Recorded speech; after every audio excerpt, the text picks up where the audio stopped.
Periyar Maniammai Institute of Science and Technology, Thanjavur. We are the future.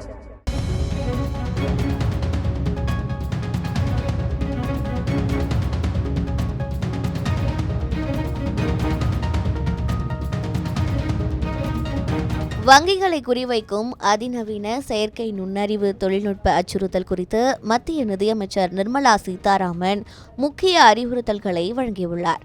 வங்கியில் கணக்கு வைத்திருக்கும் பொதுமக்கள் அனைவரும் தங்கள் வங்கி தகவல்கள் மற்றும் சைபர் மோசடிகள் குறித்து மிகுந்த விழிப்புடன் இருக்குமாறு அறிவுறுத்தப்பட்டுள்ளனர். அந்த்ரோபிக் நிறுவனத்தால் உருவாக்கப்பட்டதாக கூறப்படும் கிளவுட் மிஸ்தோஸ் என்ற அதிநவீன AI மாடல் இணைய பாதுகாப்பு துறையில் பெரும் சவாலாக மாறியுள்ளது. இந்த AI தொழில்நுட்பம் பல ஆண்டுகளாக கண்டறியப்படாத கணினி இயக்க முறைமைகள் மற்றும் இணைய உலாவிகளில் உள்ள ஆயிரக்கணக்கான பாதுகாப்பு குறைபாடுகளை மிக துல்லியமாக கண்டுபிடிக்கும் திறன் கொண்டதாக தகவல்கள் வெளியாகியுள்ளன. மனிதர்களால் கண்டறிய முடியாத பலவீனங்களையும் சில நிமிடங்களில் அடையாளம் காணும் திறன் அதற்கு உள்ளதாக நிபுணர்கள் கூறுகின்றனர். இந்த தொழில்நுட்பம் தவறான நபர்களின் கைகளில் சென்றால் உலகளாவிய அளவில் மிகப்பெரிய ஹேக்கிங் தாக்குதலுக்கு வழிவகுக்கும் அபாயம் இருப்பதாக எச்சரிக்கப்படுகிறது. பாதுகாப்பு காரணங்களால் அமேசான், கூகுள், மைக்ரோசாஃப்ட் போன்ற முன்னணி நிறுவனங்களுக்கு மட்டுமே இந்த AI மாடலை பயன்படுத்த அனுமதி வழங்கப்பட்டுள்ளதாக கூறப்படுகிறது.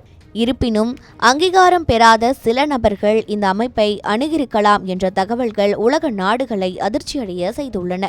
இந்த சூழ்நிலையில் மத்திய நிதியமைச்சர் நிர்மலா சீதாராமன், தகவல் தொழில்நுட்பத்துறை அமைச்சர் அஸ்வினி வைஷ்ணவ் மற்றும் முக்கிய வங்கிகளின் தலைவர்களுடன் அவசர ஆலோசனை கூட்டம் நடத்தியுள்ளார். இந்திய வங்கி கட்டமைப்பின் பாதுகாப்பை பலப்படுத்துவதற்கான பல்வேறு நடவடிக்கைகள் குறித்து இந்த கூட்டத்தில் விவாதிக்கப்பட்டது.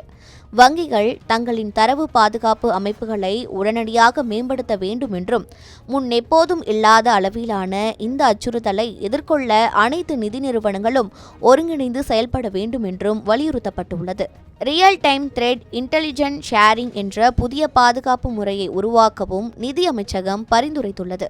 இந்த அமைப்பு மூலம் சைபர் தாக்குதல்கள் குறித்து உடனுக்குடன் தகவல்களை பகிர்ந்து கொள்ள முடியும்.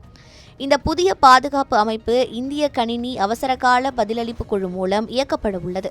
மேலும் இந்திய வங்கிகள் சங்கம் மற்றும் சைபர் பாதுகாப்பு நிபுணர்களுடன் இணைந்து வலுவான பாதுகாப்பு கட்டமைப்பை உருவாக்க நடவடிக்கைகள் மேற்கொள்ளப்பட்டு வருகின்றன. இதற்கிடையில் ரிசர்வ் வங்கி மற்றும் மத்திய நிதி அமைச்சகம் இணைந்து வங்கி வாடிக்கையாளர்களின் பணம் மற்றும் தரவுகளை பாதுகாக்க தீவிர கண்காணிப்பில் ஈடுபட்டுள்ளன. பொதுமக்கள் OTP, பின், வங்கி கணக்கு எண், CVV போன்ற ரகசிய தகவல்களை யாரிடமும் பகிர வேண்டாம் என்றும், சந்தேகமான லிங்குகள் மற்றும் அழைப்புகள் குறித்து எச்சரிக்கையுடன் இருக்குமாறும் அறிவுறுத்தப்பட்டுள்ளது.